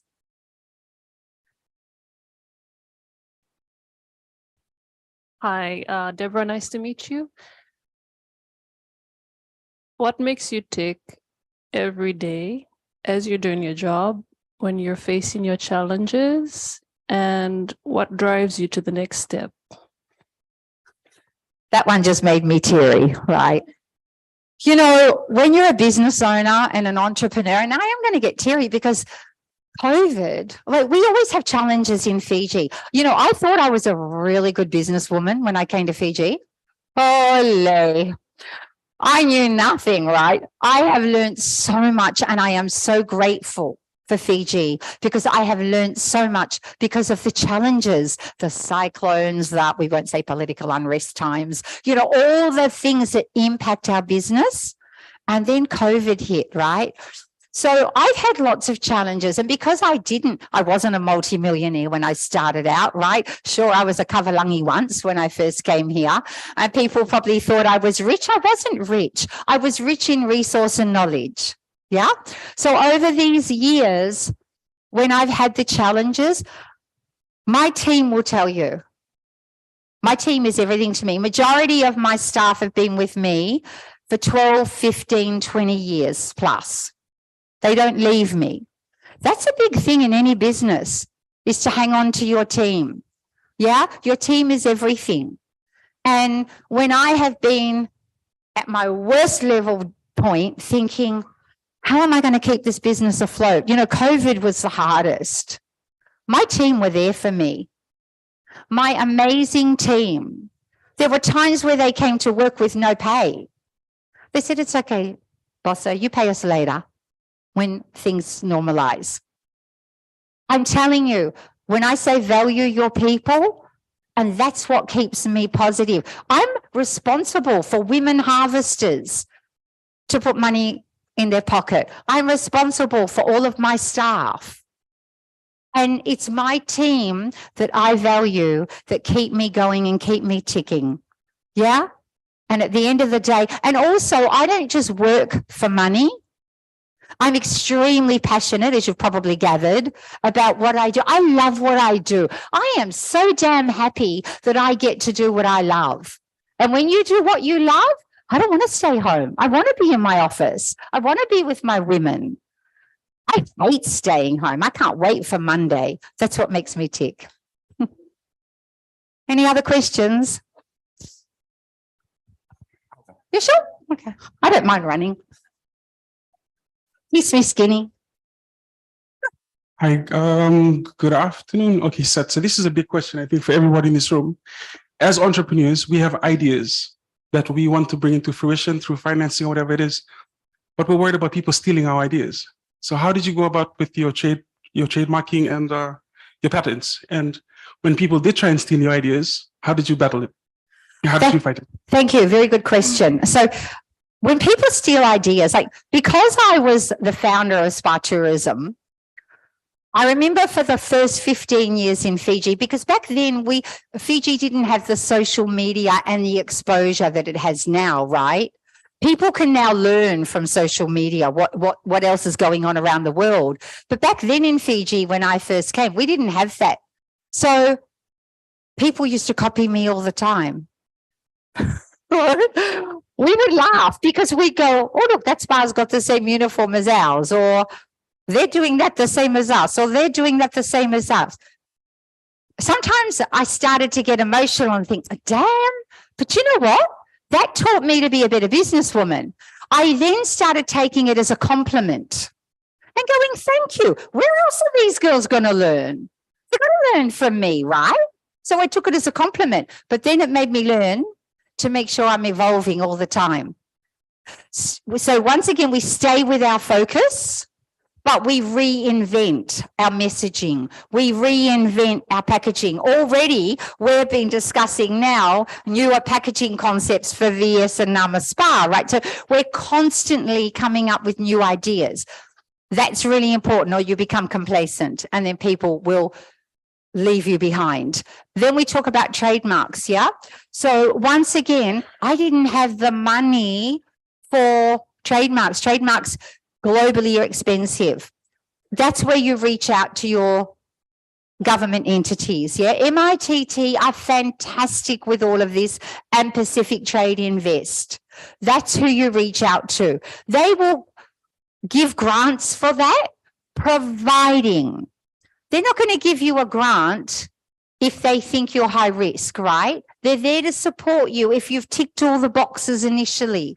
That's why I talk about research, development. Once you've got a commodity or a resource that is now saleable for export, the government and those entities will support you. They will give you a grant and they will actually help you get the trademark done, which is what Pacific Trade Asia have done. Because I was approached for distribution to China, I was terrified. So I went to Pacific Trade Invest and I said, I'm scared to launch my brand in China because they copy, right? The Aussies won't, but the China will, right? So, and not to speak badly of China, it's just it's the culture, right? So Pacific Trade Invest were happy to secure my brand and pay for the trademark, and they're the ones that organized it all for me.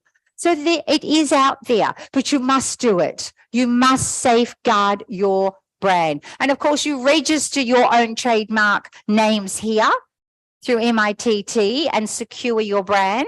And then things change. We talk about policy, right? Initially, we were Essence of Fiji, right? Spent a fortune on all my packaging. This was before Nama days, right? Spent a fortune, Essence of Fiji. Bank account, Essence of Fiji. Everything was Essence of Fiji. All of a sudden, I can't remember the government of that day, just changed policy. You're not allowed to use the word of Fiji anymore. Olé.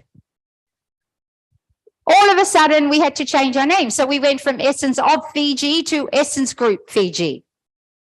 And then I had all this packaging that I had invested in with of. Something so simple that just cost me how much money, right? So fortunately, a lot of it we were able to relabel with a label on top. I couldn't do that for export though, but we could do that for local market.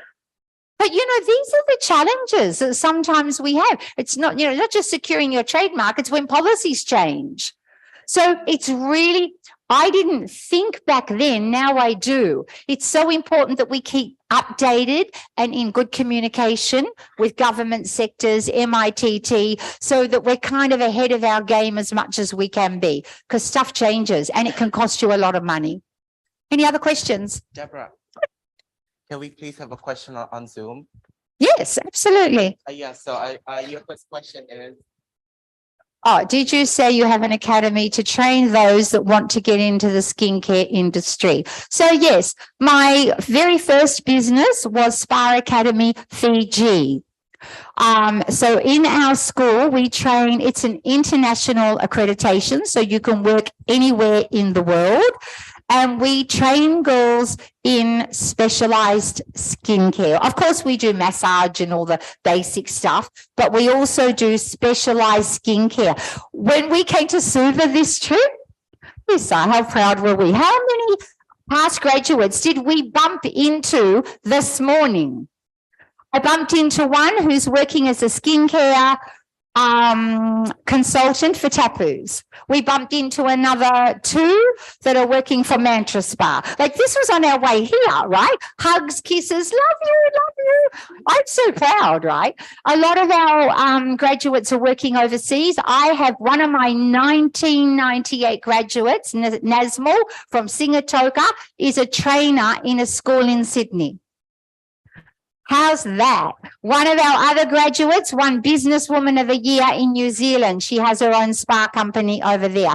This year is 25 years of creating skincare specialists. So we're having a massive celebration and all my graduates from overseas are flying in to inspire our local women. So the answer is yes, we do have an academy, Spa Academy Fiji. We're only based in Nandi. We used to be in Suva, but I can't manage it. I can't be in Suva every day. So we're in Nandi.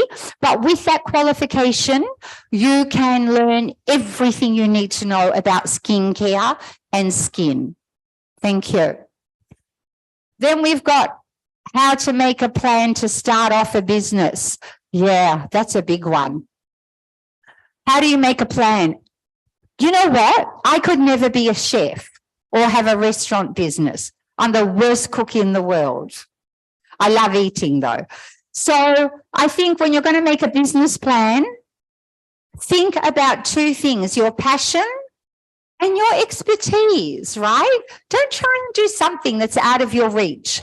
Then your business plan, like I said earlier, the very first most crucial point is what resource are you going to use? What is your resource? Whether it's a product, whether it's a service, what resources are available? There's no point choosing something that's not sustainable, that you can't keep getting hold of, that's going to run out tomorrow, right? So find a resource that goes with your passion and your expertise. Then you have to figure out your branding. And the next most important thing is, if you don't have a finance background, you better learn it very quickly, right? My accounts girls, my team will tell you, right? I now walk into my accounts team and I will ask them a question. What do they do, this new generation? Get out their calculators. Holy, I can calculate money, revenue, projections, return on investment in 5 minutes flat in my head. Because as a businesswoman, you need to know that. Return on investment is everything. Yes, I do my business for my passion, but you need to make money to sustain and you need to make profit, right? We work hard. Return on investment. Okay, there are two impacts of return on investment. One is return on investment financially. The other is return on investment for impact, your social responsibility. People overseas now don't want to deal with businesses that only do it for money. They want to know about your social responsibility as well. So that's the start of your business plan as well. Yep. So your resource, your passion, your expertise, your financial return on investment, which is social responsibility and revenue. Yeah. That's how you start a business plan. And target market. If you don't have a target market and a consumer to sell to, what's the point, right? Then you go into stage two. That's your business plan. Then you go into stage two, right? Which is marketing, branding, and how to drive sales. But before that, it's your key fundamentals, resource, expertise, return on investment in 2 ways. Yep. Okay, the next one. Oh, somebody saying thank you. Oh, that's very nice. Thank you. I think that's it. Yeah. Okay, any other questions or that's it? Oh, another one over here, another 2. Well, you run. Thank you. I love it when you ask questions. You know, in my training school, after I don't teach all the time. I've got amazing local teachers. But when I go in and do a lecture, if my students don't ask me any questions at the end of the lecture, I'm angry, right? Because it means I haven't done my job and enthused them. Okay. Thank you, Deborah. Right here. Sorry. I'm really pleased that you touched on social responsibility as part of business planning and continuity. My question is there room, or are you thinking about diversification of your business in terms of making it more environmentally friendly or sustainable?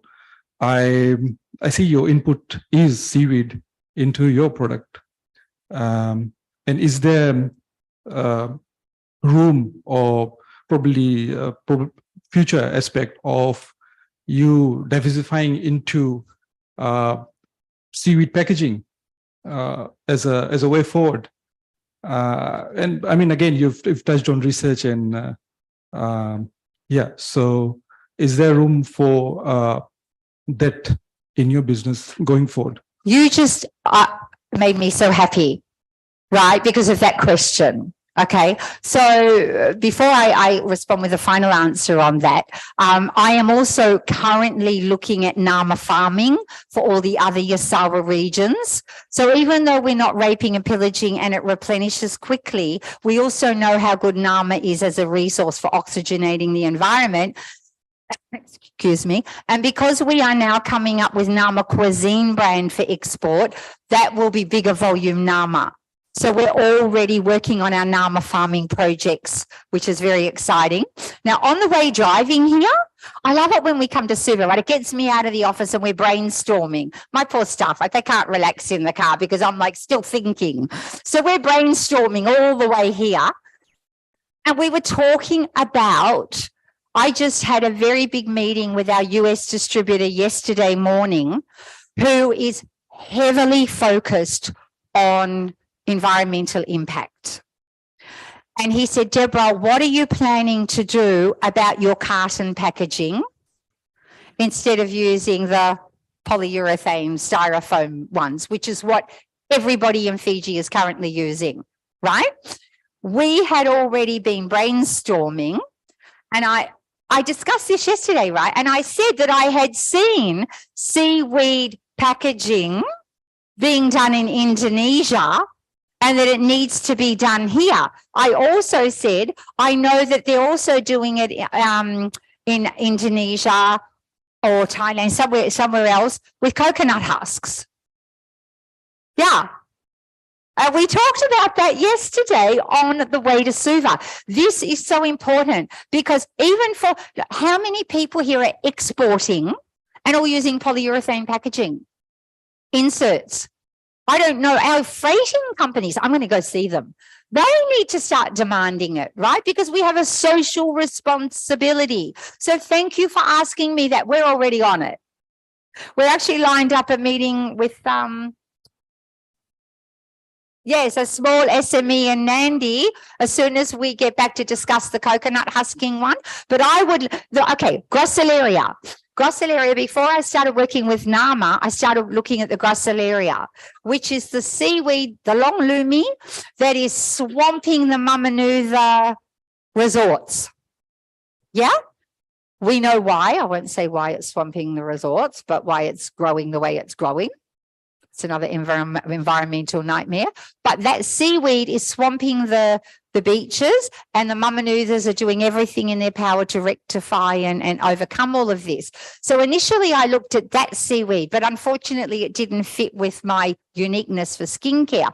But that seaweed would be perfect for packaging. So if somebody in this room wants a new business model, that is it. I'm telling you. And not only for export companies for here, but for other Pacific islands, right? Export, that is an absolute winner. And I would give a contract to you tomorrow if you could, because I'd like the seaweed one, right? Because that goes with my brand. Yeah. So I would sign a contract with you. I, as an entrepreneur, I love signing contracts with small SMEs. I have contracts with people in Taviuni for VCO. I have my women harvesters. I've just partnered with an SME for aloe vera. Aloe vera is a very big, it's a raw material that we use in our product. We import it. We have to import it. Beeswax. I can't get enough beeswax. Imagine. We have bees here, but the beekeepers, they don't want it. They recycle it and recycle it and recycle it. We need it fresh and clean. I'm trying to educate them. We need it clean, and I'll sign a contract with you. Right? Aloe vera gel. Why do I want to import it from overseas when we can do it here? But I can't do everything. These are opportunities for SMEs that I can contract with. Our good friend B, right? She's just launched, she was going to come here, but she's running around doing business in Suva. She just launched a brand of Mesovu, goat's milk soap. Isn't that cool? Working with the goat milk farmers. Guess what? She can't get enough milk. Why? Because they don't want to breed goats for milk. They want to breed them and chop them up for curry. Olé, they can do that, but we need real goats too, right? And make milk. Breed. Right? So there are so many opportunities for agriculture, aquaculture that actually have guaranteed contracts from existing entrepreneurs. Where do we, you can do this as your assignments. Where do we get these linkages happening? How do we get there? So I know my friend Beatrice, she went to the Ministry of Agriculture and said, I need goat's milk. She went to the Ministry of Trade. Can you talk to the Ministry of Agriculture and tell them we need goat's milk? Because it goes together, right? Trade, agriculture, aquaculture, it all goes together. So you gang help. Any other questions? Yep. Isn't this fun? I could just stand here all day and talk with you guys. I love it. Hi, Deborah. See, this is my passion. Yeah. So most people, when starting out, they convey a sense of fear from failure. So when you are starting out, how do you get past that? Like, where do you find the confidence to start a new and upcoming business? Was it something that you just went in and worked on as you were trying it, trial and error? Or when going in, you knew you weren't afraid of this business, like this new adventure that you were going to embark on? Thank you. Anybody will tell you that entrepreneurs are the most high-risk people in the world, right? I was born an entrepreneur. Yeah. I was born with confidence, thanks to my mum, who stuck me in those beauty contestants on stages when I was like 17 and made me speak on microphones. Hated it then, grateful now, right? So she wanted me to be the confident woman that she never had the opportunity to do, because in those days, women didn't have opportunity. So she forced me to be everything she wasn't, right? But she has so many attributes, my mummy. Anyway, so I was born an entrepreneur, but I think entrepreneurs in general take risk. You can't go into any business without risk. It's impossible, because there's always risk. But how do you minimize that risk and that fear? You minimize the risk and the fear by doing your homework, by all those things I've talked about. Right? And that reduces the risk. I did my research. I knew my product brand was going to be a success. Sure, it took me a lot longer than I wanted because of COVID, There were times I had a momentarily little flinch of, oh my God, why can't I find the right distributor? I actually did partner with previous distributors and salespeople. And so this is a really interesting point, that tried to get my brand to market and didn't. Most business people would go, oh my God, my product is not worthy. It's not going to make it. I didn't. I said, those damn salespeople, they couldn't do it. They're the wrong people. Right? Why didn't they get my brand to market? I know my brand's good. However, initially when I first did my Nama Fiji brand, I sent it to the US and I got constructive feedback on my packaging. They said, Deborah, we love the product, but the packaging is not high end enough. Yeah? And it needs to be glass and bamboo, because this was, 8 years ago, because in the next 5 years, people only want glass, right? So it's also having the not to have an ego, not to think you know it all. Because that was a very important thing for me, because now my glass and bamboo packaging was the biggest hit at the UK trade show compared to any other brand there, right? We were ahead of our time because I reached out. So when my first packaging didn't work, I didn't go, I'm a failure. I didn't get scared. I went, what do I have to do to take it to the next level? Right?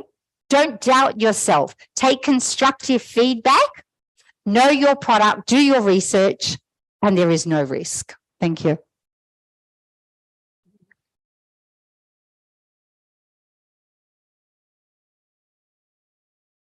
Five minutes till lunchtime. Any more questions before we close?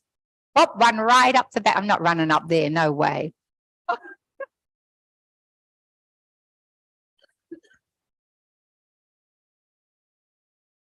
Vinakavakalevo Vinanduriki Deborah. I don't have a question for you, Deborah, but I like everything that you've mentioned. But I wanted to try and encourage the young crabs like me as entrepreneurs. Deborah is high up there with her products and market. And I saw the question of startup. Startup. I did my presentation yesterday. Some of you here may not have been here. I started from nothing. I want to encourage everybody that's in here today. You don't have to be a Kepalangi to be able to succeed in the international markets. You can also be a Deborah 5 years from now. You can also be a Deborah 10 years from now, but you just need to start somewhere. My title yesterday was Dare to be an Entrepreneur. You gotta dare, because like Deborah was just explaining about risks, I called it faith. Okay, you do not have to have $1 million in your account to start a business. I basically started with $200. In my first year, I had gross income of 90,000. So that became my capital proper. You can also start from nothing. Find your passion first. Identify what your passion is. Start from there. If you have faith, you got it. Vinaka. Thank you. Beautiful words. And thank you for saying that about you don't have to be a Kavalangi. I forget I was a Kavalangi once, right? Sorry.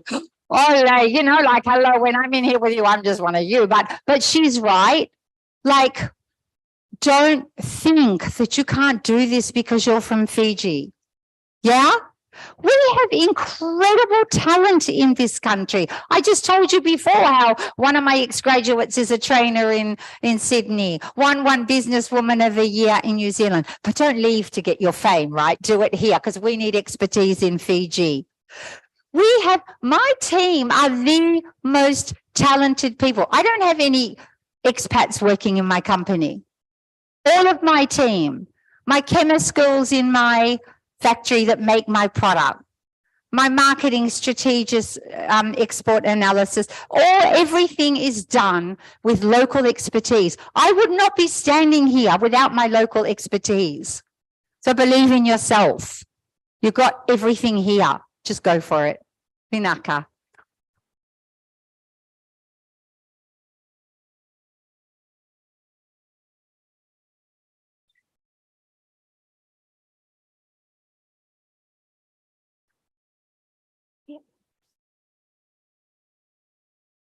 All right, thank you.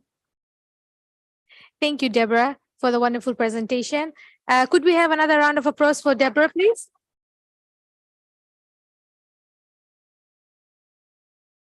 Announcement to the audience, we will be dispersing from 1 to 1:45, and we will be rejoining at 1:45 for the next presentation. Thank you.